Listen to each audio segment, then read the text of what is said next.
"Oh my God, you clumsy, this is exactly why your kind doesn't belong here." The words, sharp and venomous, sliced through the refined chatter of the charity gala. They were hurled by a woman whose silver hair was sculpted into a perfect helmet. A woman whose diamonds dripped from her ears and neck like frozen tears. She was screaming, her face contorted in a mask of pure, unadulterated loathing at a black woman in a simple but exquisitely cut gown who had just been shoved to the floor. The grand ballroom, a sea of glittering chandeliers and marble columns, erupted in a symphony of cruel laughter. Wealthy, powerful people draped in designer fabrics and thousand smiles pivoted as one. Phones, like sleek black predators, rose from their hands to capture the night's unexpected blood sport. This, they thought, was entertainment. The silver-haired woman, Octavia Kingsley, the matriarch of a dynasty, shrieked across the cavernous space, her voice a weapon dipped in disgust. "You're nothing. You hear me? Absolutely nothing. You don't deserve to breathe the same rarefied air as the decent people in this room. Security, for the love of God, get this disaster out of here before she breaks something of actual value."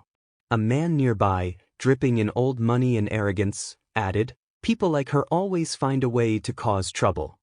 Before a single security guard could react, before the black woman could even process the assault, she was on the floor, the deep crimson of a spilled Bordeaux soaking into her white dress like a fresh wound. But as she began to rise slowly, deliberately, something in the atmosphere of that gilded room began to shift. The temperatures seemed to drop. The laughter faltered. Wine dripped from the hem of her gown onto the gleaming marble, each drop landing with a soft patter that echoed in the growing ominous silence. Her phone was clutched in her hand, but it was her eyes that held the room captive. They held something that should have sent a wave of primal fear through every soul in that ballroom. It wasn't anger. It wasn't sadness. It was the cold, calculating determination of a force of nature about to correct a massive imbalance in the universe. But Octavia Kingsley, blinded by her own privilege, wasn't finished. She leaned in, her voice dropping to a conspiratorial whisper that somehow carried across the now hushing room with perfect chilling clarity. "You are wretched," she hissed.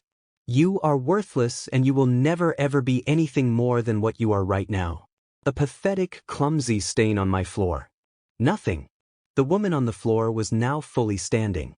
She straightened her stained gown with a poise and dignity that seemed utterly impossible given the brutal humiliation she had just endured. Her gaze swept across the room, locking eyes with face after face. Some still smirking, some recording. All of them united in their conviction that they were witnessing the well-deserved shaming of someone who simply did not matter. They had no earthly idea what was coming. They had no clue who she truly was. She raised her phone, her fingers moving with practiced grace across the screen. And in that pregnant moment, you could almost feel the fabric of reality holding its breath. Because what this woman was about to do would not only shock every single person in that room, it would utterly and completely decimate their entire world.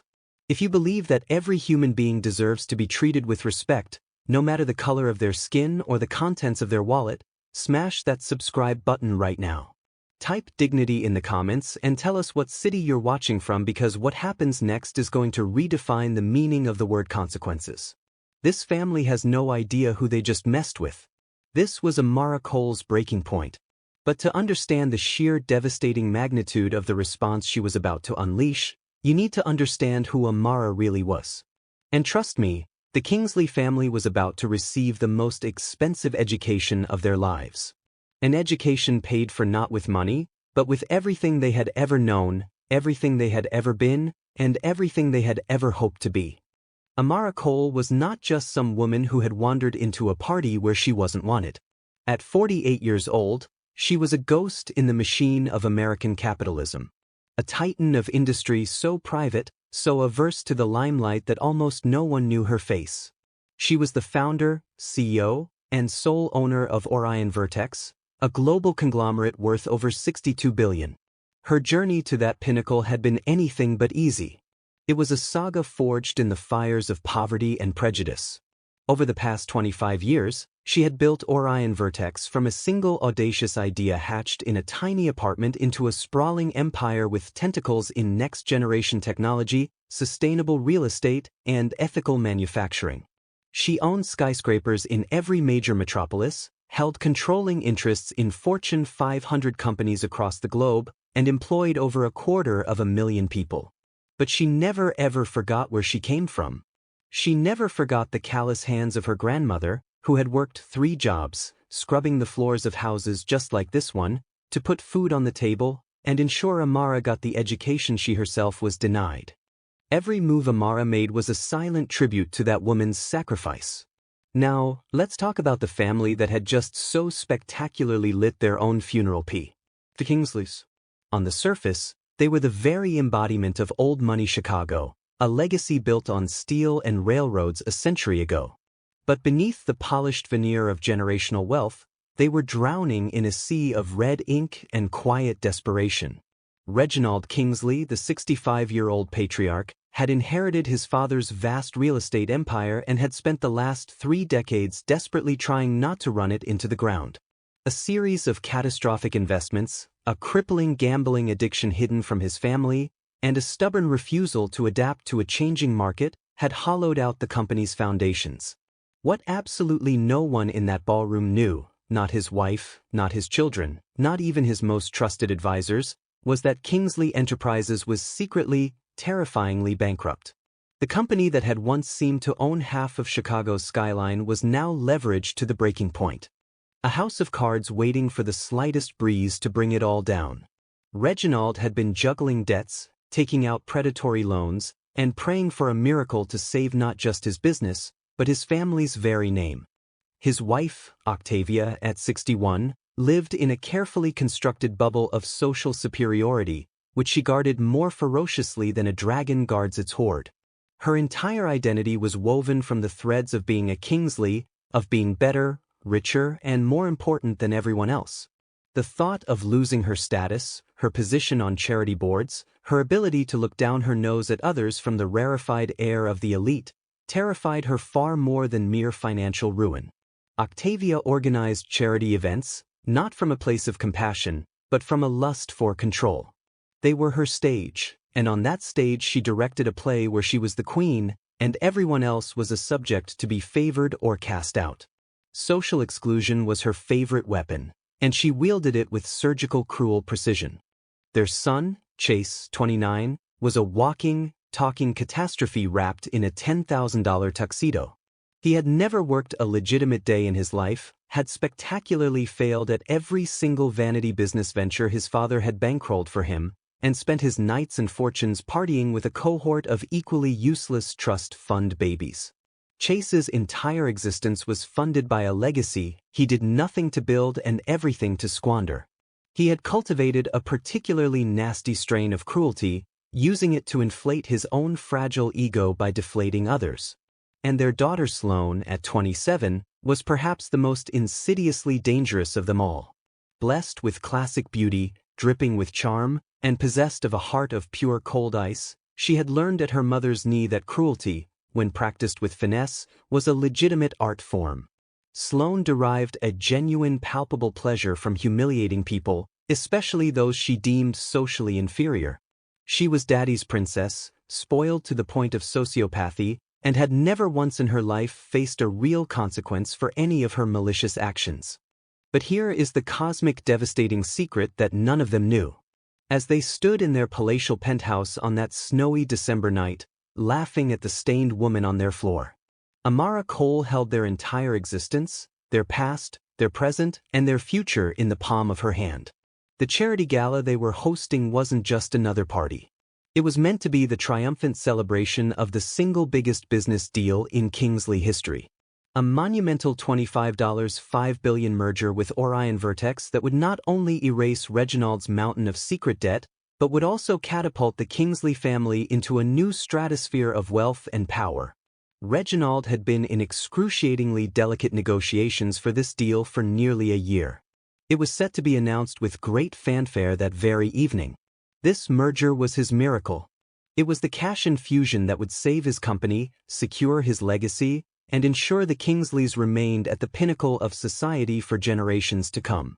But the woman they had just called worthless, wretched, a disaster, and nothing, she was Amara Cole, the ghost, the titan, the founder and CEO of Apex Stratus. The very woman whose signature was required on the documents that would save their crumbling empire was at that very moment wiping their spilled wine off her bruised hands.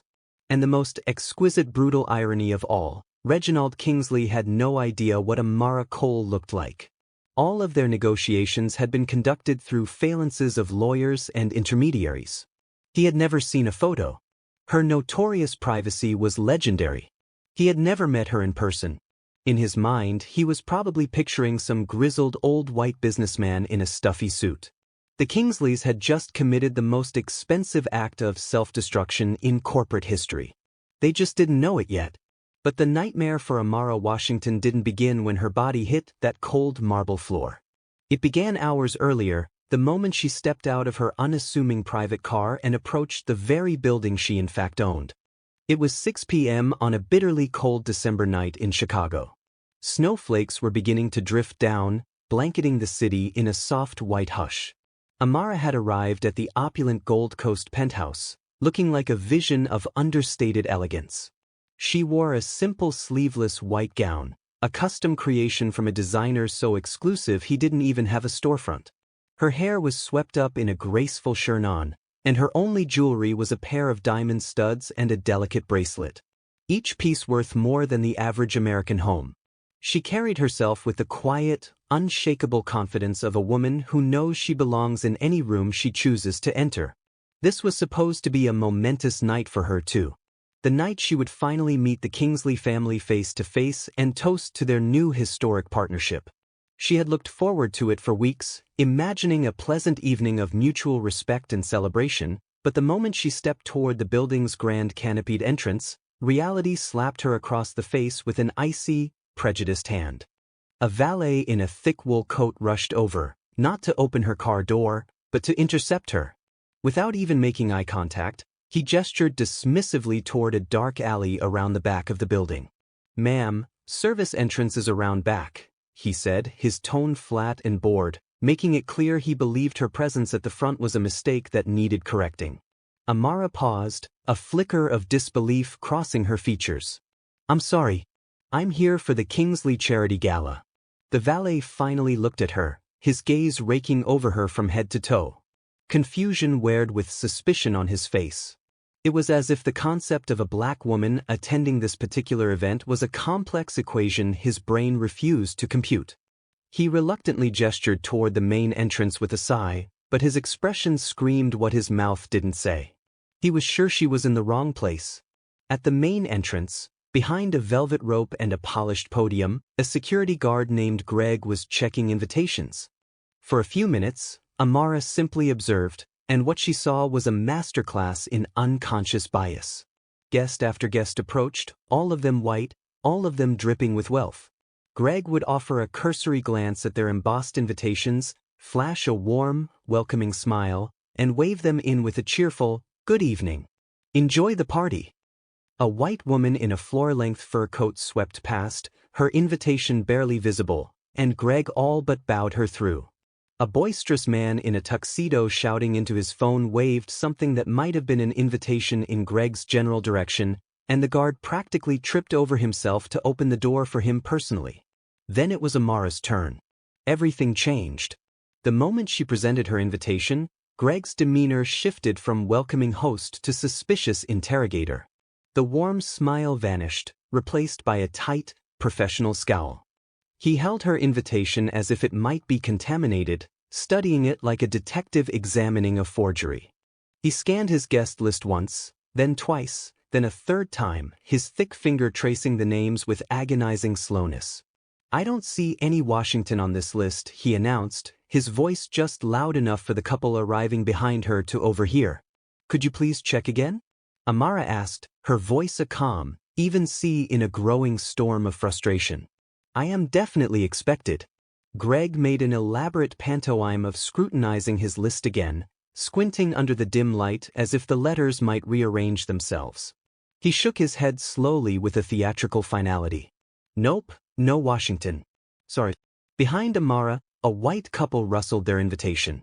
Greg barely glanced at it before breaking into his widest smile of the evening. Go right on in, Mr. and Mrs. Albright. Have a wonderful evening, he chirped. Amara felt her stomach clench. But I have the invitation right here, she said, pointing to the thick cream-colored cardstock in his hand. The very same type of invitation that had served as an unquestioned passport for dozens of other guests. Greg held up her elegant invitation and shook his head with an air of condescending pity. Ma'am, anyone can fake these things nowadays. They print them out at Kinko's, make them look all official. We have to be careful about who we let in. As he spoke, another guest walked past them with an invitation that looked like a simple printout from a home office. Greg waved him through without a second look. I'm going to need to see some form of identification, Greg told Amara, his hand outstretched, palm up. She produced her driver's license, a valid Illinois state ID. Greg took it and began a forensic examination that would have made a TSA agent proud. He held it up to the light. He angled it back and forth. He compared the photo to her face at least 5 times, his eyes narrowing with suspicion. He even ran his thumb over the surface as if checking for a false laminate. This doesn't look right to me, he declared again loud enough for others to hear. The picture? It doesn't really look like you. The picture looked exactly like her. It was a clear professional photograph taken just months prior, but Greg wasn't truly examining the photo. He was searching for a justification for the prejudice he already felt. I can assure you it is completely legitimate, Amara said, her patience stretched to a razor's edge. We're going to have to verify this with management, Greg announced with an air of grave importance, stepping away with both her invitation and her ID. You'll have to wait out here while we get this sorted out. And so began the longest 90 minutes of Amara Cole's life. She stood outside in the biting Chicago wind, the snow beginning to stick to the shoulders of her gown, watching as hundreds of guests sailed past her into the warmth and luxury of the penthouse. The temperature was dropping, and her elegant dress offered little protection against the elements. She watched couples laughing as they passed. Businessmen she recognized from the cover of Fortune. Socialites whose charities her own foundations secretly funded. None of them were asked for ID. None of them were told to wait. None of them were treated like a potential criminal trying to breach the castle walls. Every 15 minutes, Greg would pop his head out with a non-update. Still checking, ma'am, he'd say with a saccharine fake sympathy. Shouldn't be much longer. But through the plate glass doors, Amara could see him perfectly clearly. He wasn't making any calls. He wasn't speaking into his radio. He was chatting with a coat check girl, laughing with the other security guards. He wasn't verifying a single thing. He was engaged in a quiet, brutal power play, hoping she would simply give up and go away. As she waited, she watched the social ballet unfold. A group of rowdy young men, clearly intoxicated, were welcomed with boisterous laughter. An older woman, who had forgotten her invitation, was allowed in simply because Greg recognized her face. But Amara remained outside, shivering, being made a spectacle for the arriving elite. At one point, a woman in a mink coat passed her and physically pulled her husband away as if Amara's mere presence were a contagion. Another guest stared at her openly, whispering to his wife about how some people just don't get the message. By the time Greg finally returned with her documents, offering a grudging, tight-lipped admission that she could enter, nearly 2 hours had passed. Amara had missed the entire cocktail reception, the networking hour, and the main dinner service. She was being permitted to enter a celebration in her own honor after it was functionally over. Her feet ached from standing in heels on the frozen pavement. Her meticulously styled hair was now windswept, and the initial flicker of excitement for the evening had been extinguished, replaced by a cold, hard knot of dread. She had no idea the true humiliation had only just begun. The moment Amara stepped into the gleaming marble foyer of the penthouse, the very penthouse that was, unbeknownst to everyone, owned by one of her anonymous real estate holdings. Octavia Kingsley spotted her from across the room. Octavia's reaction was instantaneous, visceral, and loud enough for half the party to hear. "Oh my God, how in the world did the cleaning lady get past security?" The words, like a dropped champagne flute, shattered the elegant ambience. Conversations halted mid-sentence, heads swiveled, 100 pairs of eyes fixed on Amara, standing alone in the grand entrance. Reginald Kingsley, who had been regaling a circle of potential investors with a well-worn anecdote, stopped speaking and turned to see what his wife was screeching about. When his eyes landed on Amara, his voice boomed with indignant authority. "This is a private event, not a job fair." Security. Chase Kingsley, already several Y's deep, saw his opportunity for a cruel laugh. He raised his glass in a mock toast. "Hey, did someone order maid service?" He yelled to his posy of drunken sycophants. "Because I think the guest bathrooms could use a little attention." His friends roared with laughter, clinking their glasses together as if he had just delivered the wittiest line of the century. Sloane Kingsley, who had been posing for a socialite's Instagram story, let out a delicate musical giggle that carried across the room. "She's probably looking for the broom closet." She chimed in. "Someone should really give her directions." More laughter. A ripple effect of shared disdain. Phones were now out in force. Not just to record, but to live tweet the spectacle. Amara opened her mouth to speak, to try and diffuse the situation, to explain the colossal misunderstanding.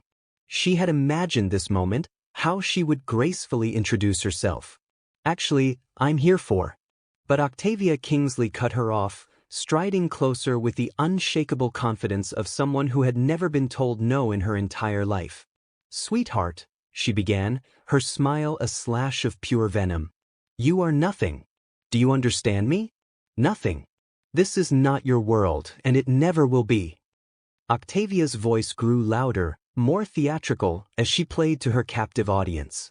"You are wretched and pathetic, and you do not deserve to breathe the same air as decent people like us."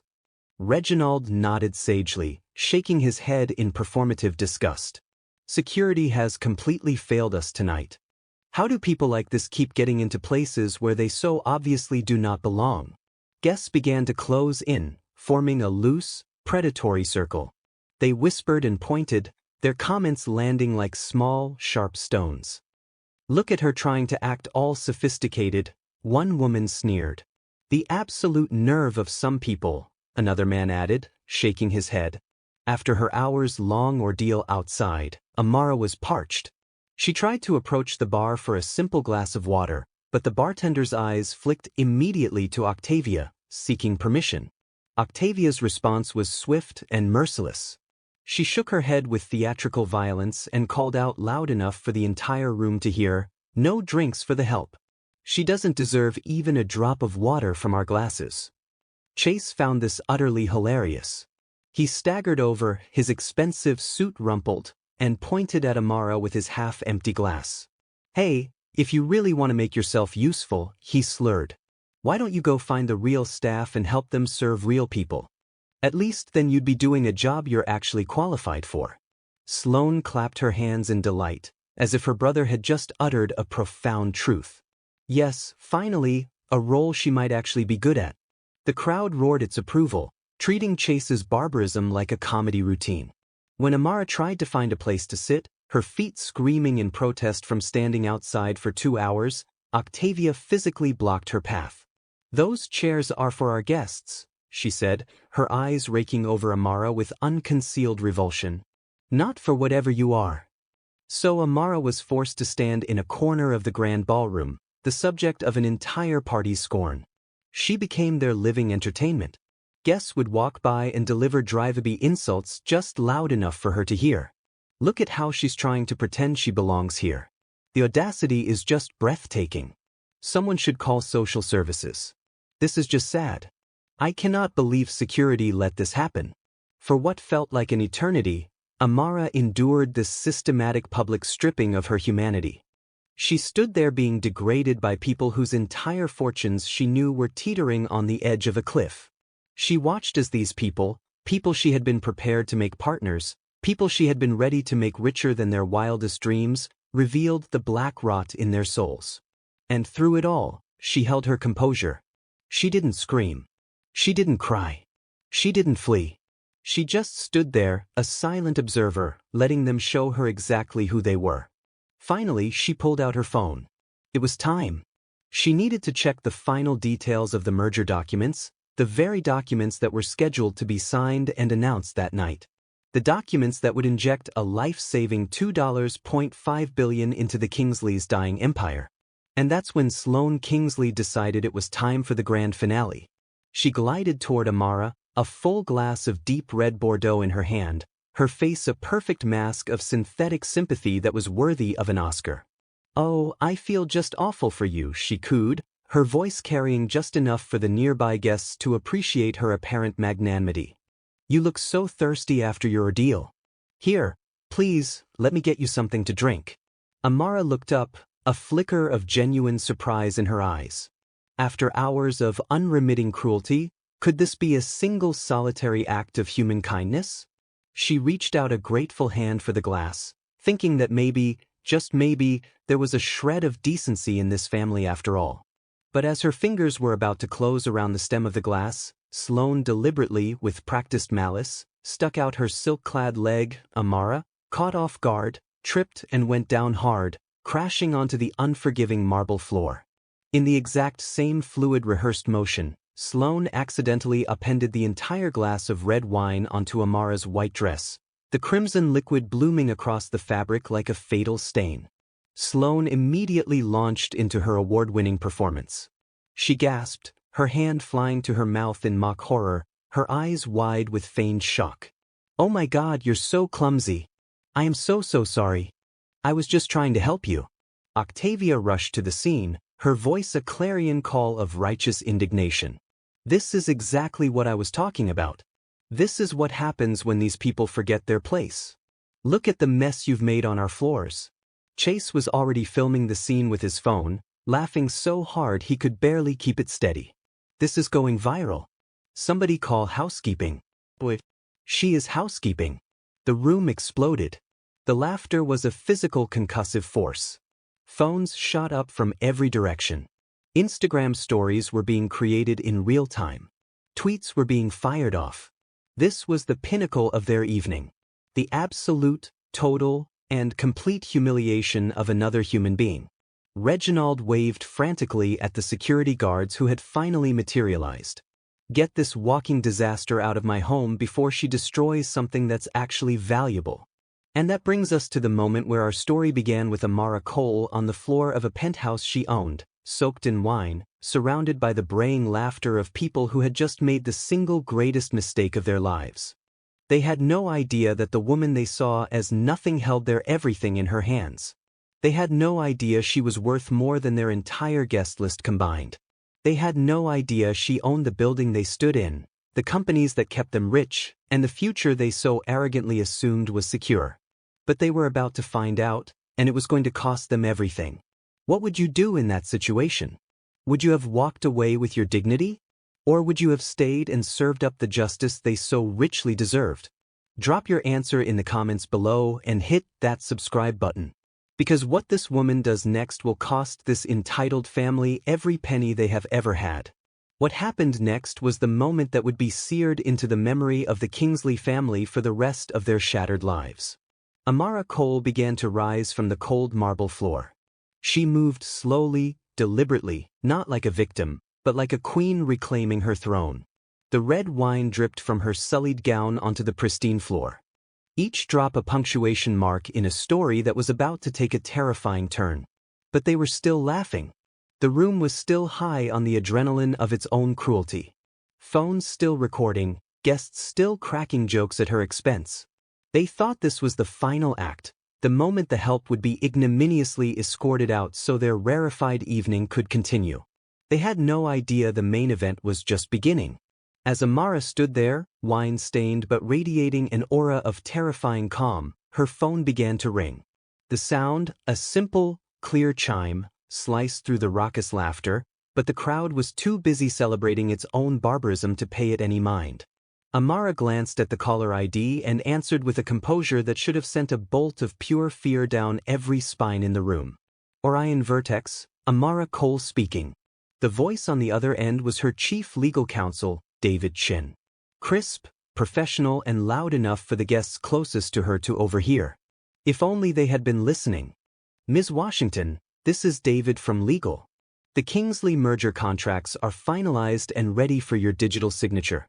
Should I release them for the announcement tonight as planned? The room was still buzzing. Chase was replaying the video of Amara's fall for a cheering audience.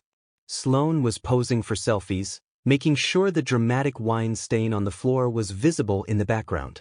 Billionaire was holding court, recounting an embellished version of the incident for a fresh group of arrivals. Amara's voice remained perfectly level, but it was now laced with something as cold and sharp as surgical steel. Cancel everything, David. Every last contract. David's voice registered a note of professional confusion. I'm sorry, Miss Washington. Could you repeat that? Cancel what specifically?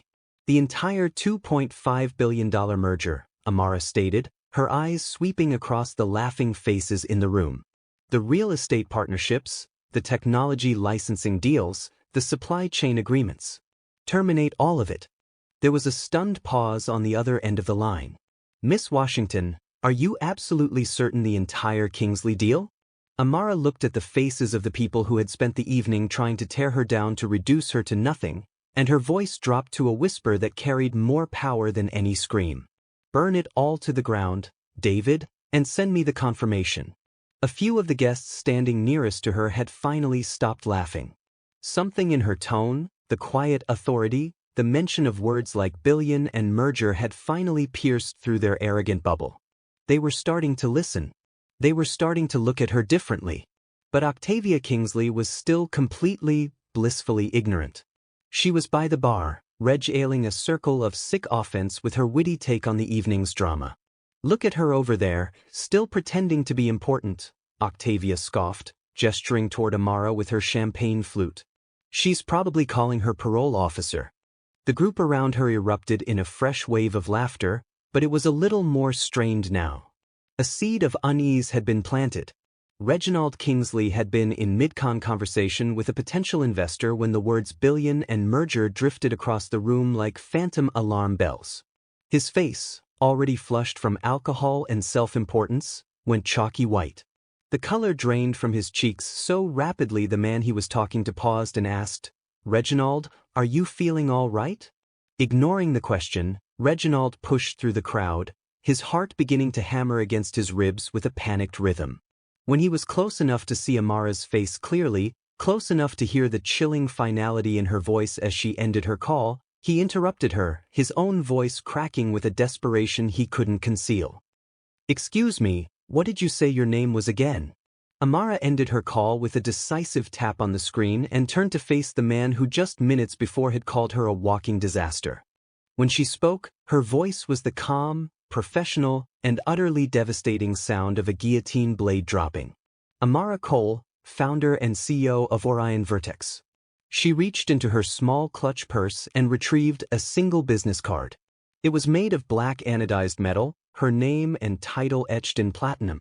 It cost more to produce than most people's weekly grocery budget. She handed it to Reginald with the same cool dignity she would afford a visiting head of state. Reginald took the card with a trembling hand. He read the name. He read the title. And as the reality of those words detonated in his mind, his wine glass slipped from his other hand and shattered on the marble floor. The sound was like a gunshot, echoing the shattering of his entire world. The sharp crack of breaking glass silenced the room instantly. Every head turned. Everyone stared at Reginald Kingsley, their host, now pale as a corpse and trembling. Billionaire saw the commotion and hurried over, still utterly clueless. Reginald, darling, what is it? Why do you look like you've just seen a ghost? It's just the cleaning woman. Reginald was speechless. He could only stare at the metal card in his hand, reading it over and over as if sheer willpower could change the words. Octavia, annoyed by his bizarre behavior, snatched the card from his fingers. What on earth is this nonsense? As she read the platinum-etched text, her own face underwent a horrific transformation. The haughty condescension dissolved, replaced by a wave of nauseating disbelief. The blood drained from her face. Her perfectly painted mouth fell open. Her hand began to shake uncontrollably. This can't be real. She breathed, the words barely audible. Reginald finally found his voice, but it was a ragged, strangled whisper. She's the Washington, our merger. She's Orion Vertex. The words hung in the supernaturally quiet air, like a death sentence. The realization spread through the room like a virus, passed from person to person through wide eyes and gaping mouths. The laughter died. The phones stopped recording. The entire glittering assembly of Chicago's elite finally catastrophically understood. Amara looked around at the gallery of faces that had been mocking her just moments before. Faces that were now frozen in masks of pure, unadulterated horror. "Yes," she said, her voice carrying effortlessly across the tomb-like silence of the room. "The merger that was going to save your secretly bankrupt company. The merger that was going to inject $2.5 billion into Kingsley Enterprises and keep you from losing every single thing your family has built over the last century." She paused, letting the full weight of it land. That Washington. The silence that followed was absolute. You could have heard a snowflake land on the terrace. Every single person in that penthouse suddenly grasped the same horrifying truth. They hadn't just been rude to a stranger. They had witnessed and actively participated in the complete financial suicide of the Kingsley dynasty. Octavia's champagne glass followed her husband's to the floor, shattering into a spray of crystal shards. Sloane stopped posing for photos, her face a frozen mask of shock. Chase slowly lowered his phone. The cruel video he had filmed now feeling less like a funny clip and more like a suicide note. Reginald tried to speak, but the words wouldn't come. His mouth opened and closed, a fish gasping for air in a world that had suddenly lost all its oxygen. In that single crystalline moment of terror, they all realized they had humiliated, degraded, and racially abused the one woman on planet Earth who held their entire world in her hands, and she had just decided to clench her fist. What would you do to a family like this if you were in Amara's shoes? Would you cancel the deal, or would you find it in your heart to forgive them? Let us know your thoughts in the comments, and don't forget to hit the subscribe button because the fallout from this moment is just getting started. What followed was not merely a business deal falling apart. It was the swift, systematic, and public annihilation of an entire legacy. And it happened in real time in front of the very audience that had egged on the cruelty. Octavia Kingsley, desperately clinging to the shredded remnants of her superiority, was the first to find her voice. A voice cracked with panic and denial. She pointed a trembling diamond-encrusted finger at Amara. "This is impossible. You're a nobody. This is some kind of elaborate sick joke. There is no way that someone like you could be Amara Cole." The words "someone like you" hung in the air. A final damning testament to her unrepentant bigotry. But Amara Cole was done being polite. She was done enduring. She pulled out her phone with the calm precision of a bomb. The aftermath was swift and merciless. Within 24 hours, headlines blared across the world. Billionaire CEO cancels $2.5 billion merger after vicious racial abuse. The Kingsley name crumbled overnight. Their empire dissolved, their wealth vanished, and their so-called friends fled. Octavia, once queen of society, became a pariah. Chase, the entitled son, reduced to a cautionary meme. Sloane, the daughter, forced to face a world where charm could no longer shield her. Reginald, the patriarch, left broken, his dynasty erased. Amara Cole, the woman they had mocked, redirected every cent of that $2.5 billion to the Grandma Rose Fund, building opportunities for those long denied them. And the Kingsleys? They were left with nothing but the memory of the night they traded away their legacy for cruelty. Character is currency. Respect is the only investment that never fails. Those who forget that truth pay the price.